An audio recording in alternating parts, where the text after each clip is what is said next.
Bharatiya Janata party Telangana రాష్ట్ర శాఖ ఎట్లయినా పార్లమెంట్ ఎన్నికల్లో కనీసము 10 సీట్లు కైవసం చేసుకోవాలనే వ్యూహంతో 12 లక్ష్యంగా పెట్టుకున్న 10కి తగ్గకుండా గెలవాలనే సంకల్పంతో వ్యూహ రచన చేస్తూ అడుగులు ముందుకేస్తూ ఉంది. గతంలో 2018లో శాసనసభ ఎన్నికల్లో ఒకే ఒక ఎమ్మెల్యే రాజాసింగ్ గెలిచాడు. అప్పుడు ఓట్ల శాతము కేవలం 6%. శాసనసభ ఎన్నికల్లో 4 నెలల తర్వాత జరిగిన లోక్సభ ఎన్నికల్లో ఓట్ల శాతము 6 నుంచి 20% పెరిగింది. ఒక అసెంబ్లీనే గెలిచిన బీజేపీ తన ప్రభావాన్ని 4 లోక్సభలు గెలిచే విధంగా 28 శాసనసభ స్థానాలను ప్రభావితం చేసి 4 లోక్సభలో ప్రవేశించారు. మొన్న 2023 నవంబర్ 30న జరిగిన ఎన్నికల్లో భారతీయ జనతా పార్టీకి 14% ఓట్లు వచ్చినాయి. 14% ఓట్లు వచ్చినాయి కనుక లోక్సభ ఎన్నికలలో ఆ ఓట్ల శాతాన్ని 35%కి పెంచుకునే విధంగా అడుగులు వేస్తూ ఉంది.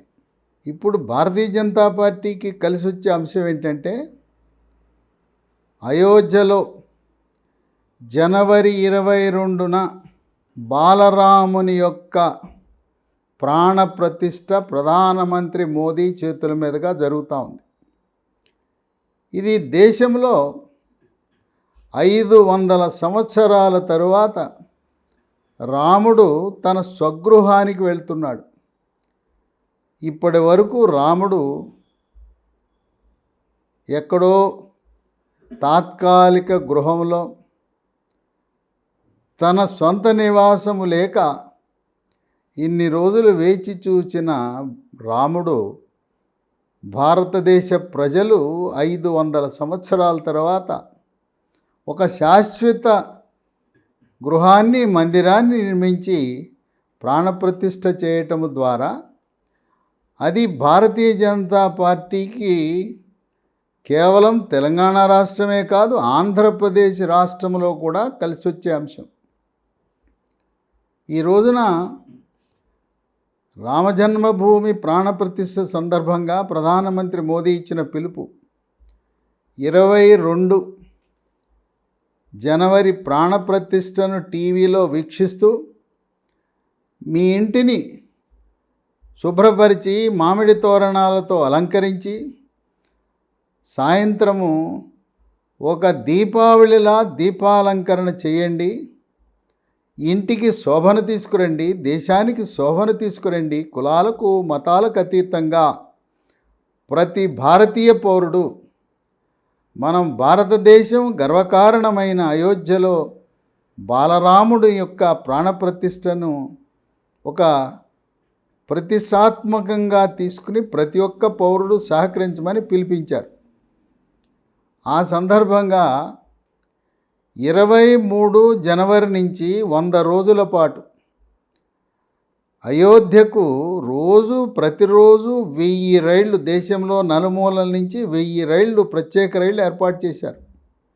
దాంట్లో భాగంగా తెలంగాణ రాష్ట్రం నుంచి 23 జనవరి 32 రైళ్లను, ప్రత్యేక రైళ్లను 100 రోజుల పాటు నడిపే విధంగా కేంద్ర ప్రభుత్వం రైల్వే శాఖ ఏర్పాటు చేసింది.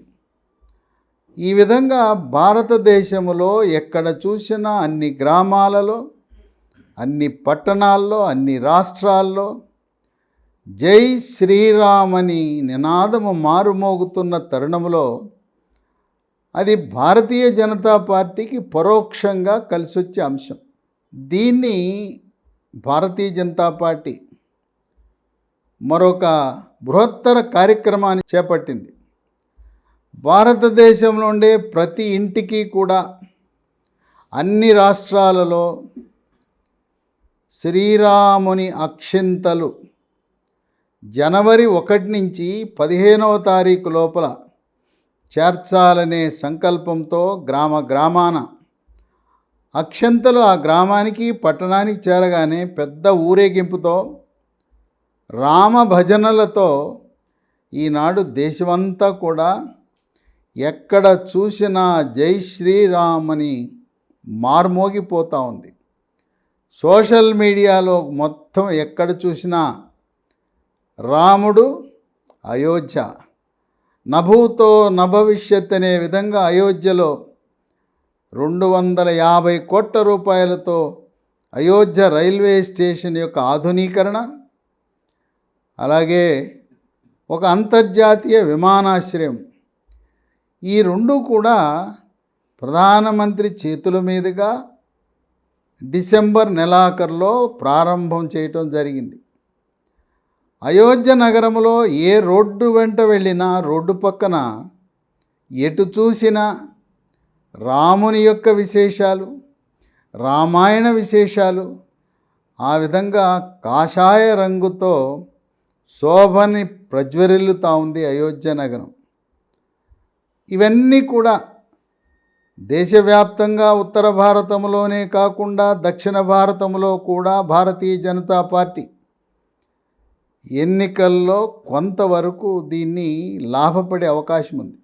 ప్రజలంతా జై శ్రీరామ్ అనే ఆ రాముని భక్తిలో మునిగిన సమయంలో ఒక నెల ముందు రోజులుగా ఎన్నికల నోటిఫికేషన్ ఇచ్చి ఏప్రిల్ నెలాఖరికల్లా ఎన్నికలను ప్రక్రియను పూర్తి చేసి ఆ రామ జన్మభూమి బాలరాముని యొక్క గృహప్రవేశము, మందిర ప్రవేశాన్ని భారతీయ జనతా పార్టీ తమకు అనుకూలంగా మలుచుకోవాలనే వ్యూహంతో వెళ్తూ ఉంది. తెలంగాణ రాష్ట్రంలో బీజేపీ మళ్ళీ చేరికల కమిటీని ఏర్పాటు చేసింది. ఈ చేరికల కమిటీలో కిషన్ రెడ్డి, లక్ష్మణ్, ఈటెల రాజేందర్, బండి సంజయ్, డికే అరుణ, మిగతా లోక్సభ సభ్యులు, మాజీ రాజ్యసభ సభ్యులను ఉన్నారు. ఈ చేరికల కమిటీ యొక్క లక్ష్యం ఏంటంటే లోక్సభకు పోటీ చేసే అభ్యర్థులు ఎవరైనా ఉంటే వాళ్ళని చేర్చుకుంటారు. గతంలో ఎంపీగా పోటీ చేసి లేదు ప్రస్తుతం లోక్సభలో ప్రాతినిధ్యం వహిస్తున్నవారు, రాజ్యసభలో ప్రాతినిధ్యం వహిస్తున్నవారు ఉంటే వాళ్ళని చేర్చుకుంటారు. ఆ కోవకు చెంది తెలంగాణ రాష్ట్రంలో 2 పేర్లు వినబడుతున్నాయి. జహీరాబాద్లో బీబీ పాటిల్, ఆయన పేరు ఎప్పటి నుంచో గత 5-6 సంవత్సరాల నుంచి పార్టీ మారతాడంట, బీజేపీలోకి వస్తాడంట అని వినపడుతుంది. ఇప్పుడు జహీరాబాద్లో బీబీ పాటిల్ పార్టీ మారి బీఆర్ఎస్ నుంచి బీజేపీలోకి వస్తే ఆయనకు ఆ సీటు ఖరారే. అలాగే నాగర్ కర్నూల్లో సిట్టింగ్ ఎంపీ మాజీ మంత్రి రాములు, పి రాములు, ఆయన కానీ ఆయన కుమారుడు కానీ పోటీ చేయాలనే సంకల్పంతో ఉంది. ఆయనకి అక్కడ అచ్చంపేటలో ఉండే గువ్వల బాలరాజు వల్ల వాళ్ళ ఇద్దరి మధ్య ఉండే వైర్యము, వైరుధ్యము, తగాదా, దానివల్ల బాలరాజు ఒత్తిడి వల్ల రాములకు సీటు ఇచ్చే అవకాశం బీఆర్ఎస్ పార్టీలో లేదు. రాములు కుమారుడు పార్టీ మారి కాంగ్రెస్ పార్టీలోకి వెళ్దామని ఆలోచన చేస్తే కాంగ్రెస్ పార్టీలో ఒక బలమైన అభ్యర్థి ఉన్నాడు, డాక్టర్ మల్లు రవి. ఆయన రేవంత్ రెడ్డి ముఖ్యమంత్రికి కుడి భుజం లాంటివాడు. అందువల్ల మల్లు రవికి కాకుండా నాగర్ కర్నూలు నియోజకవర్గం కాంగ్రెస్ పార్టీలో ఎవరికి ఇచ్చే ప్రసక్తే లేదు. అందువల్ల పి రాములు ఆయన భారతీయ జనతా పార్టీలో తన కుమారుడితో సహా చేరి రాములు కానీ తన కుమారుడు కానీ నాగర్ కర్నూలు నియోజకవర్గంలో పోటీ చేయాలనే ఆలోచనలో ఉన్నాడు. ఎందుకంటే రాములు మాదిగ సామాజిక వర్గానికి చెందినవారు. నాగర్ కర్నూలులో ఎక్కువ సార్లు మాదిగ సామాజిక వర్గానికి చెందినవారే ఏ పార్టీలో పోటీ చేసినా గెలవటం అనేది ఎక్కువసార్లు ఆ నాగర్ కర్నూలు జరిగింది. ఈ చేరికలు అనేది లోక్సభ సీట్ల అభ్యర్థులే కాదు, గ్రామ స్థాయి, మండల స్థాయి, నియోజకవర్గ స్థాయి, జిల్లా స్థాయి, తర్వాత 15 జిల్లాల్లో జిల్లా అధ్యక్షులను మార్పు చేసి కొత్త రక్తాన్ని భారతీయ జనతా పార్టీకి ఎక్కించాలి.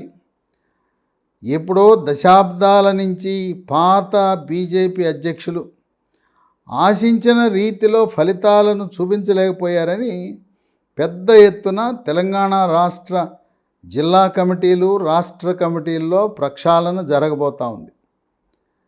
ఎప్పుడైతే పార్టీ ప్రక్షాళన జరిగిందో యువ రక్తము, నూతన రక్తము, కొత్త వాళ్ళు ఇతర పార్టీల నుంచి, ఓడిపోయిన బీఆర్ఎస్ పార్టీ నుంచి చాలామంది పక్కచూపులు చూస్తున్నారు. కొంతమంది కాంగ్రెస్ పార్టీలో చేరితే రాష్ట్రంలో అధికారం ఉన్న కాంగ్రెస్ వైపు కొంతమంది చూస్తే, కేంద్రంలో అధికారంలో ఉన్న భారతీయ జనతా పార్టీలో మరికొంతమంది బీఆర్ఎస్ నాయకులు, శ్రేణులు. ఎందుకంటే త్వరలో తెలంగాణ రాష్ట్రంలో గ్రామ పంచాయతీ ఎన్నికలు, మండలం ఎంపీటీసీ, జడ్పీటీసీ, మున్సిపాలిటీల్లో కౌన్సిలర్లు, కార్పొరేటర్లు ఎన్నికలు రాబోతున్న తరుణంలో భారతీయ జనతా పార్టీని గ్రామ స్థాయి నుంచి బలోపేతం చేసే ప్రక్రియలో భాగంగా చేరికల కమిటీ ఏ స్థాయిలో ఉన్నా కూడా వివిధ జిల్లాల్లో ఈ చేరికలను ప్రోత్సహించాలనే ఆలోచనతో చేరికల కమిటీ కూడా వేశారు. ఇంకా రకరకాల కమిటీలు వేసినా ఇది ఈ చేరికల కమిటీకి గురుతర బాధ్యత ఉన్నది. 17 నియోజకవర్గాలకు, లోక్సభ నియోజకవర్గాలను ఎన్నికల ఫలితాలు, పార్లమెంట్ ఎన్నికల ఫలితాలు విడుదలయ్యే వరకు ఒక్కొక్క నియోజకవర్గానికి ఒక బాధ్యత గల సీనియర్ నాయకుడిని, ఎమ్మెల్యేని లేదా మాజీ ఎంపీని ఇన్ఛార్జిగా భారతీయ జనతా పార్టీ తెలంగాణ రాష్ట్ర శాఖ నియమించడం జరిగింది. ప్రధానమంత్రి మోదీ అయోధ్యలో కార్యక్రమాలున్నా జనవరి నెలాఖరు లోపల తెలంగాణ రాష్ట్రంలో 2 రోజుల పాటు 2 పెద్ద మహాసభలను ఉద్దేశించి ప్రసంగించాలని, తెలంగాణ రాష్ట్రంలో కేంద్ర ప్రభుత్వ నిధులతో ఏర్పాటైన ప్రాజెక్టులను శంకుస్థాపనలు, ప్రారంభోత్సవాలు చేయటానికి రంగం సిద్ధం చేసుకున్నారు. కనుక కేంద్ర నాయకుల యొక్క సభలు, సమావేశాలు సమన్వయపరచడం, ఆ 7 నియోజకవర్గాల పరిధిలో నాయకుల సమన్వయము, చేరికలు, తర్వాత అభ్యర్థి ఎంపిక జరిగి ప్రకటించే వరకు ఎవరైతే అభ్యర్థి బాగుంటారని ప్రజాభిప్రాయ సేకరణ, నాయకులు, కేడర్ యొక్క అభిప్రాయాలు సేకరించి రాష్ట్ర పార్టీ కమిటీకి, హైకమాండ్కి సమాచార బాధ్యతలు ఇవ్వటానికి సమగ్రంగా ఎన్నికల management, election management, pole management, తర్వాత కౌంటింగ్ పూర్తయ్యే వరకు ఈ ఇన్ఛార్జీలను కేంద్ర పార్టీ, మీరు ఆ నియోజకవర్గ హెడ్ క్వార్టర్లో ఉండి ఆ 7 నియోజకవర్గాలు పర్యవేక్షిస్తే బాగుంటుంది. హైదరాబాద్ నగరంలో కూర్చుని అప్పుడప్పుడు వెళ్ళటం కాదు, ఉన్నది సమయం తక్కువ. అందువల్ల ఇన్ఛార్జీలుగా నియమించిన వారిని వీలైనంత వరకు ఏ నియోజకవర్గాల పార్లమెంటు బాధ్యతలు ఇచ్చారో అక్కడే స్థిర నివాసం 2-3 నెలల పాటు ఉండే విధంగా ఏర్పాట్లు చేసుకోమని సూచనలు ఇవ్వడం జరిగింది. ఈ ఇన్ఛార్జీల నియామకంలో 8 మంది శాసనసభ్యులు గెలిచారు. వాళ్ళందరికీ అవకాశం ఇచ్చారు. నియోజకవర్గాల వారీగా ఆదిలాబాద్ పార్లమెంటు నియోజకవర్గానికి ఆదిలాబాద్ శాసనసభ నుంచి బీజేపీ తరపున గెలిచిన బీజేపీ ఎమ్మెల్యే పాయల్ శంకర్కి బాధ్యతలు అప్పచెప్పారు. ఇప్పుడు ఎవరైతే 4 సిట్టింగ్ ఎంపీలు ఉన్నారో వారికే సీట్లు కేటాయించే అవకాశాలు మెండుగా ఉన్నాయి. సిట్టింగ్ ఎంపీ సోయం బాపురావు ఆదిలాబాద్ నుంచి పోటీ చేయబోతున్నాడు. ఇక 2 పెద్దపల్లికి ఇన్ఛార్జిగా ముదోల్ బీజేపీ ఎమ్మెల్యే రామారావుని ఇన్ఛార్జిగా పెట్టారు. ఇది ఎస్సీ నియోజకవర్గం. అక్కడ ధర్మపురి అసెంబ్లీ నియోజకవర్గంలో పోటీ చేసి ఓటమి చెందిన ఎస్ కుమార్ని ఆయన అభ్యర్థిత్వం ఖరారయ్యే అవకాశం ఉంది. ఇక 3 కరీంనగర్కి నిజామాబాద్ అర్బన్ శాసనసభ్యుడు బీజేపీ శాసనసభ్యుడు ధన్పాల్ సూర్యనారాయణ గుప్తా. కరీంనగర్లో బండి సంజయ్ లోక్సభకు పోటీ చేయబోతున్నాడు.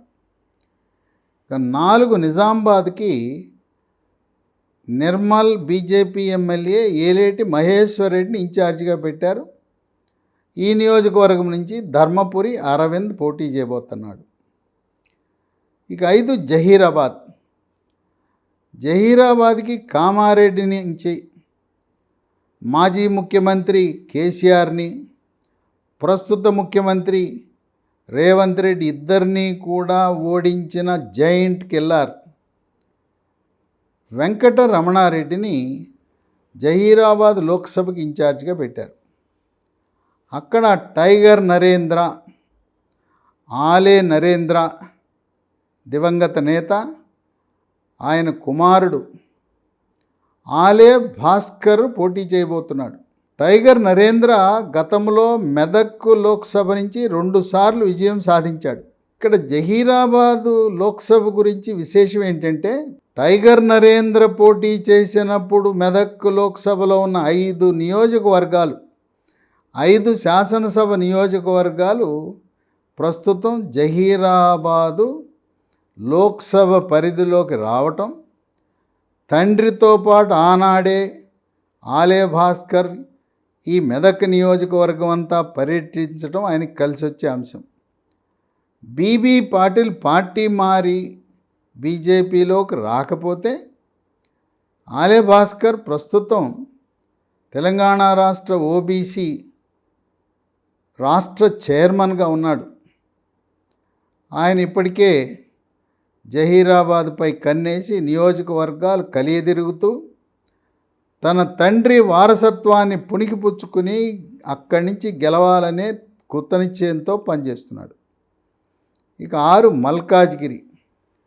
మల్కాజ్గిరికి ఆర్మూరు నియోజకవర్గ బీజేపీ ఎమ్మెల్యే రాకేష్ రెడ్డిని ఇన్ఛార్జిగా పెట్టారు. ఇక్కడ ఈటెల రాజేందర్ ఆయన పోటీ చేయబోతున్నాడు. ఇక 7 సికింద్రాబాద్, దీనికి జాతీయ ఓబీసీ అధ్యక్షుడు, ఉత్తరప్రదేశ్ నుంచి రాజ్యసభకి ఎన్నికైన రాజ్యసభ సభ్యుడు, కేంద్ర బీజేపీ పార్లమెంటరీ బోర్డు సభ్యుడు, కేంద్ర ఎన్నికల కమిటీ సభ్యుడు డాక్టర్ లక్ష్మణ్ని సికింద్రాబాద్ నియోజకవర్గ ఇన్ఛార్జిగా పెట్టారు.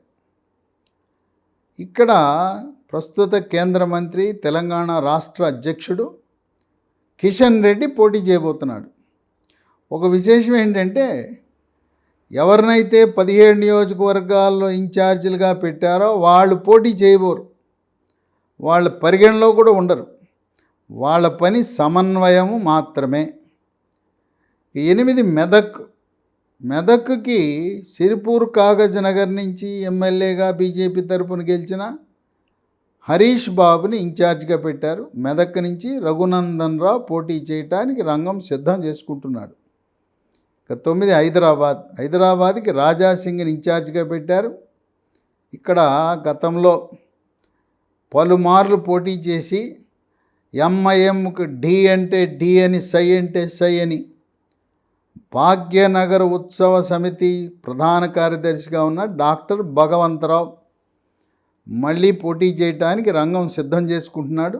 ఇక్కడ విశేషం ఏంటంటే, ఎంఐఎంకి బీజేపీకి హోరాహోరీ జరగబోతూ ఉంది. ఇక్కడ ఈ హైదరాబాద్ పార్లమెంట్ నియోజకవర్గంలో బీఆర్ఎస్ పార్టీకి అడ్రస్సే లేదు, ఉనికే లేదు.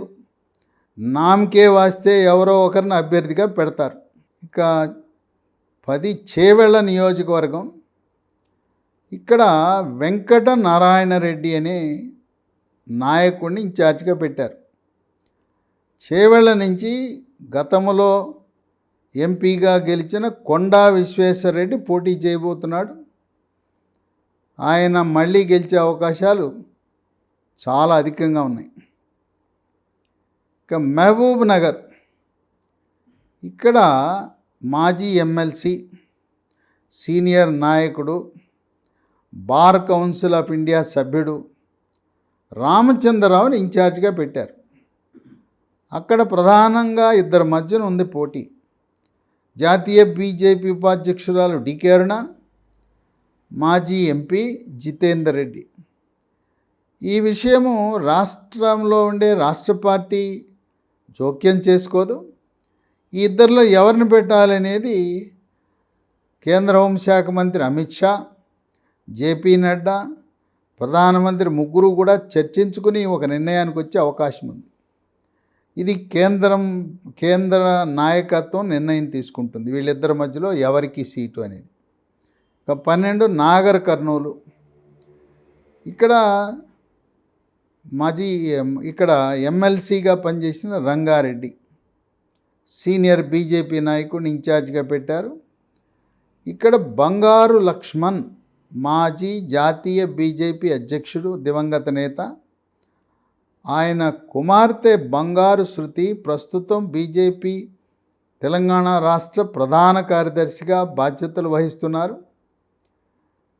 ఈ మధ్యకాలంలో మోదీ తెలంగాణ రాష్ట్రంకి వచ్చినప్పుడు బంగారు లక్ష్మణ్ నా గురువు, ఆయన జాతీయ అధ్యక్షుడిగా ఉన్నప్పుడు నన్ను ఎంతగానో ప్రేమించి గౌరవించి నాకు అన్ని విధాలా సహకరించి చేయూతనించి పార్టీలో నా ఎదుగుదలకు కృషి చేసిన మహనీయుడు బంగారు లక్ష్మణ్.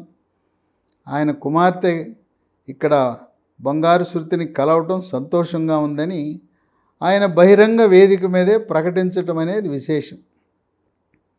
అయితే ఇక్కడ రాములు కానీ రాములు కుమారుడు కానీ వస్తే బంగారు శృతి కాకుండా రాముల్ని పరిశీలించి బంగారు శృతికి ఆమెకి రాజ్యసభ సీట్ ఇవ్వడానికి కూడా ప్రధానమంత్రి, మూడోసారి ప్రధానమంత్రి కాబోతున్న మోదీ ఆయన దృష్టిలో ఉంటే ఆయనే పిలిచి ఈమెను లోక్సభకు కాకుండా రాజ్యసభలో కూడా ప్రవేశపెట్టే అవకాశం మెండుగా ఉంది.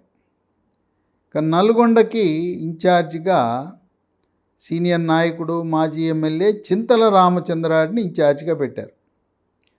నల్గొండ నుంచి పోటీ చేయటానికి గతంలో కాంగ్రెస్ పార్టీకి చాలా కాలము కోశాధికారిగా పనిచేసి బీజేపీలో చేరి చిత్ర నిర్మాణంలో కూడా మంచి అనుభవం గడించి మొన్న భువనగిరి నుంచి ఓటమి చెందిన గూడూరు నారాయణ రెడ్డి పోటీ చేయడానికి ఆసక్తి చూపిస్తున్నాడు నల్గొండ నుంచి. ఇక వరంగల్, దీనికి మాజీ మంత్రి, జాతీయ విపత్తుల సంస్థకు క్యాబినెట్ ర్యాంకులో ఉపాధ్యక్షుడిగా పనిచేసిన మర్రి శశిధర్ రెడ్డిని ఇన్ఛార్జిగా పెట్టారు వరంగల్కి. ఇక్కడ డాక్టర్ జి విజయరామారావు మాజీ ఎంపీ, మాజీ ఎమ్మెల్యే, మాజీ మంత్రి. ఆయన కేసీఆర్ 2001 సంవత్సరంలో టీఆర్ఎస్ పార్టీ పెట్టిన మొదటి రోజు నుంచి 10 సంవత్సరాల పాటు ఉద్యమంలో పాల్గొని వరంగల్ జిల్లాలో ఉద్యమకారులను సమాయత్తపరుస్తూ వరంగల్ జిల్లాలో జన్మించి స్టేషన్ గన్పూర్ నుంచి ఎమ్మెల్యేగా గెలిచి మంత్రిగా అయిన దాదాపు 30 సంవత్సరాలు పూర్తి సమయాన్ని రాజకీయాలకే కేటాయించిన డాక్టర్ విజయరామారావు వరంగల్ నుంచి పోటీ చేసి, వరంగల్ అంటే ప్రధానమంత్రి అమిత్ షా, జేపీ నడ్డా కూడా ప్రతిష్టాత్మకంగా తీసుకుంటారు. ఎందుకంటే బీజేపీ 1984 సంవత్సరంలో 2 లోక్సభ సీట్లు గెలిస్తే వరంగల్ నుంచి జంగారెడ్డి గెలిచాడు. జంగారెడ్డి గెలవటమే కాదు, బీజేపీ తరపున అప్పుడు సాక్షాత్తు ప్రధానమంత్రిగా పనిచేసిన మాజీ ముఖ్యమంత్రి దివంగత నేత పివి నరసింహారావును ఓడించి జంగారెడ్డి లోక్సభలో ప్రవేశించాడు. కనుక భారతీయ జనతా పార్టీకి పునాది నియోజకవర్గం వరంగల్. కనుక వరంగల్లో సీనియర్ నాయకుడు అక్కడే జన్మించి అక్కడే స్కూల్లో విద్యనభ్యసించి స్టేషన్ గన్పూర్లో ఈ మధ్య నవంబర్ 30న జరిగిన ఎన్నికల్లో ఓటమి చెందిన డాక్టర్ విజయరామారావు పోటీ చేయటానికి వ్యూహరచన చేసుకుని సిద్ధంగా ఉన్నాడు. ఇక ఖమ్మంలో పొంగులేటి సుధాకర్ రెడ్డి సీనియర్ బీజేపీ నాయకుడిని ఇన్ఛార్జిగా పెట్టారు. అక్కడ గల్లా సత్యనారాయణ, ఇక్కడ కమ్మ సామాజిక వర్గానికి చెందిన వారిని బీజేపీ పోటీలో పెడుతుంది. ఎందుకంటే కాంగ్రెస్ కూడా కమ్మ సామాజిక వర్గానికి చెందిన వారికే ఇస్తారు, బీఆర్ఎస్ పార్టీ కూడా కమ్మ సామాజిక వర్గానికి చెందిన వారు ఇస్తారు. కనుక బీజేపీ గల్లా సత్యనారాయణ కానీ లేదు వాసుదేవరావు పేర్లు పరిశీలనలో ఉన్నాయి. ఇక భువనగిరిలో ఉప్పల్ మాజీ ఎమ్మెల్యే ఎన్విఎస్ఎస్ ప్రభాకర్ని ఇన్ఛార్జిగా పెట్టారు. భువనగిరిలో గతంలో ఎంపీగా పనిచేసిన డాక్టర్ బూరా నర్సయ్య గౌడ్, ఆయన భువనగిరిలో పోటీ చేయటానికి ఇప్పటికే 7 నియోజకవర్గాలు సుడిగాలి పర్యటనలు చేస్తూ గెలుపు దిశగా పయనం చేస్తున్నాడు. ఇక 17 మహబూబాబాద్, ఇక్కడ సీనియర్ రాజకీయ నాయకుడు మాజీ ఎంపీ గరికపాటి మోహన్ రావుని ఇన్ఛార్జిగా పెట్టారు. ఇక్కడ పోటీలో మాజీ సీనియర్ ఐఏఎస్ అధికారి, మాజీ ప్రధాన కార్యదర్శి, మాజీ చీఫ్ సెక్రటరీ రామచంద్రు నాయక్ లేదా సీనియర్ నాయకుడు మాజీ మంత్రి రవీంద్ర నాయక్, వీళ్ళిద్దరిలో ఎవరో ఒకరు పోటీ చేసే అవకాశం ఉంది. ఈ విధంగా భారతీయ జనతా పార్టీ కనీసము 10 సీట్లలో పాగా వెయ్యాలని 12 సీట్లు లక్ష్యంగా ముందుకు అడుగులు వేస్తూ వ్యూహాత్మకంగా నాయకుల మధ్య చిన్న చిన్న అభిప్రాయ భేదాలను, మనస్పర్ధలను వాటిని తుడిచిపెట్టి కేంద్ర నాయకత్వం తెలంగాణ రాష్ట్ర నాయకులను గౌరవించాలంటే 10 మందికి తగ్గకుండా లోక్సభ సభ్యులను పార్లమెంటుకు పంపిస్తే ఈసారి 1 మంత్రి పదవి కాదు 2 మంత్రి పదవులు తెలంగాణకు ఇవ్వాలనే సంకల్పంతో భారతీయ జనతా పార్టీ కేంద్ర నాయకత్వం కంకణబద్ధులై ఉన్నారు.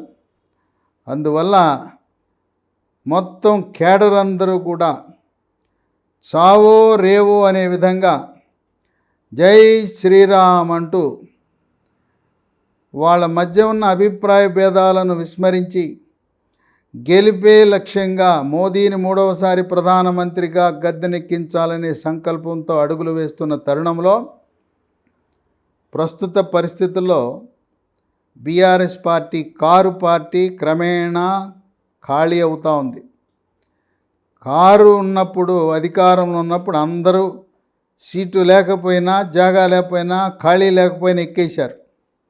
ఊపిరాటంలా, గాలి ఆటంలా డోర్లు తెరుచుకుని అన్న కారు టైరు పంక్చర్ అయిపోయింది, స్టీరింగు ఓవైసీ చేతిలో ఉన్నది, ఇక్కడ మనకు ఊపిరాటం లేదు, గాలి ఆటం లేదని చెప్పి డోరు తెరుచుకుని ఒక్కొక్కరుగా కారు అన్ని జిల్లాలలో కూడా ఖాళీ అవటం ప్రారంభించింది. కనుక రాబోయే లోక్సభ ఎన్నికల్లో ఎక్కువ స్థానాలు తెలంగాణ రాష్ట్రంలో బీజేపీకి, 2వ స్థానంలో కాంగ్రెస్, 3వ స్థానంలో బీఆర్ఎస్.